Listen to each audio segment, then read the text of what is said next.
In September of 1970, 9 brave women got together with a dollar bill and an idea. And 50 years later, that idea has blossomed into the most successful and lucrative women's sport on the planet. And as we celebrate the 50th anniversary of the original 9, Tennis Channel will honor the milestone by airing 2 straight weeks of feature stories that chronicle the journey of these 9 pioneers and their partners. The features will air in TC Live starting September 13th and culminating on September 23rd, which is the exact 50th anniversary of the contract signing between Virginia Slims and the original 9 to form the new tour. We hope you'll join us for all of that. And with that, we are honored to welcome the founding mother, if you will, of the original 9, the Hall of Famer, the namesake of the tennis center that everyone's playing in this week. Our friend Billie Jean King joins us on TC Live. Billie, it's great to see you. When you see that photo from 50 years ago of you and your 8 partners, the original 9, holding up those dollar bills, what memories come to mind? I always think about how hectic it was for 2 or 3 days in Houston, and trying to figure out when you see that photo, we're slightly late starting the tournament because of it. We weren't sure what was going to happen. And I had talked to Alistair Martin about maybe doing the tour, the USTA doing it, and they said no. So that cinched it. And I ran around this wall and just, Nancy or Valerie gave me the dollar and said, and Gladys had 2 photographers there. And I just remembered, we didn't know, we were really scared and really excited at the same time. And I just remember, this is it. I don't know. We don't know what's going to happen, but we're going to give it a go. Because during that week, it's great that we're having this tournament, but then what? And it was the then what that I kept thinking about, like when I was holding up the dollar bill, because I was telling my former husband, Larry, I go, this is just great. We're doing this. But we've got to have an infrastructure. We've got to have a tour. We've got to have this. You remember, this is late September, and we actually started our tour in January of 71, I think, if I have it right, if I remember. And Larry and I owned the first tournament with 4 people, Shel Cavalli and people, and I just remember how scared we were. And, it was a huge investment. Gladys went out and just recruited like crazy. As well as Larry. They were out trying to get people to do this. And the good thing is we told them it was very high risk. They would probably lose everything. So everyone kind of knew what they're getting into. But just to find promoters and people who are willing to put up the money and have this infrastructure of tournaments. And thank God, for Virginia Slims, because it was Gladys, Joe Coleman of Philip Morris, and the 9 of us were the reason it happened.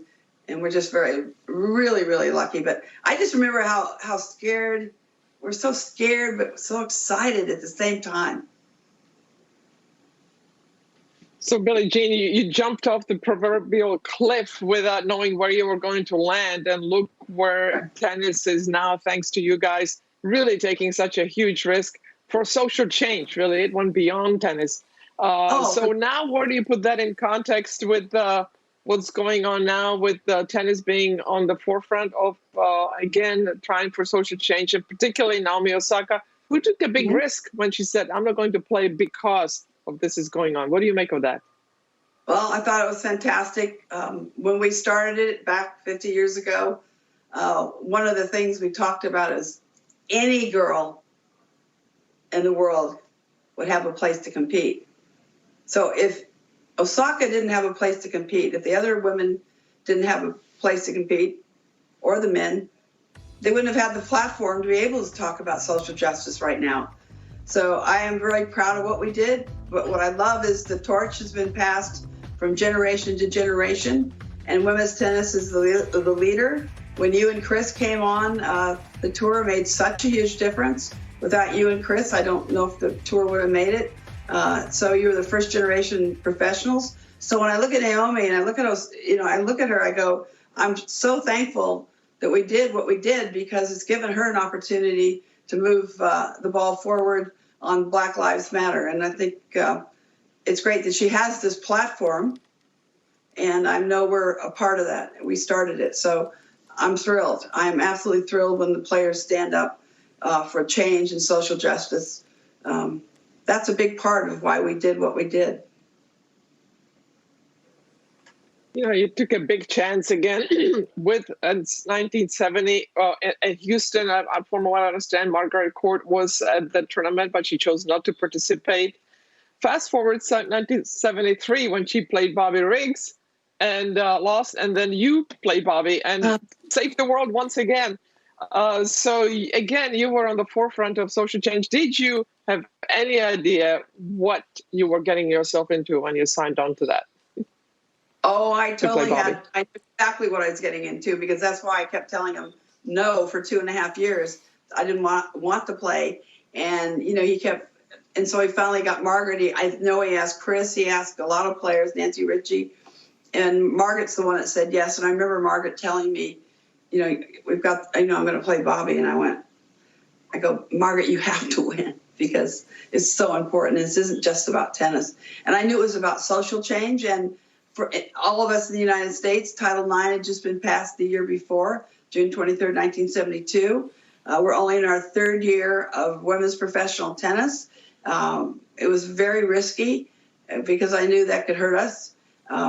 So I just felt an enormous amount of pressure that I had to win. But I kind of thrive on these type of things. So I told myself, well, this is an opportunity that we'll never have again, because we had 90 million people watch that match. And there was so much discussion around it.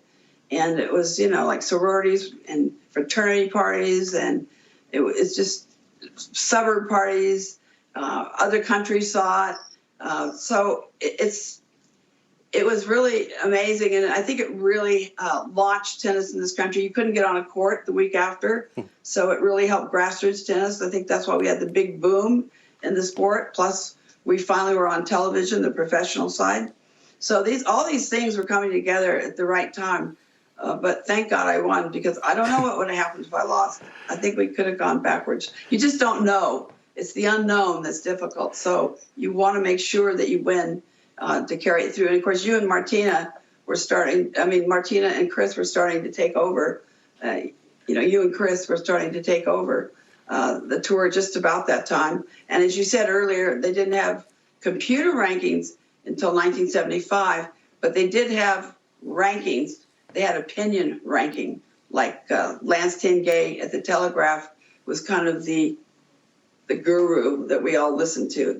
He was the one that his rankings usually stuck. And then Bud Collins had rankings. So it was important from that point of view to get a high ranking. You were responsible for so many inflection points in this sport, Billie, from Battle of the Sexes to the original 9. And I was just thinking about the fact that when you held up that dollar, that is now transformed into a winner's check this year at the U.S. Open of $3 million. And I hope whoever wins that sends you a thank you card for getting this thing started. Billie, it's always great to see you and catch up with you. Please give our best to Alana. Stay safe, and we hope to see you in person soon. Thanks a lot, Brett. Martina, keep going for it. I'm willing. There's the original 9 holding up those first dollars. And one more reminder that our special Tennis Channel series on the original 9 kicks off September 13th. A new feature each day on TC Live leading up to the 50th anniversary on the 23rd. We'll be back with much more in a moment.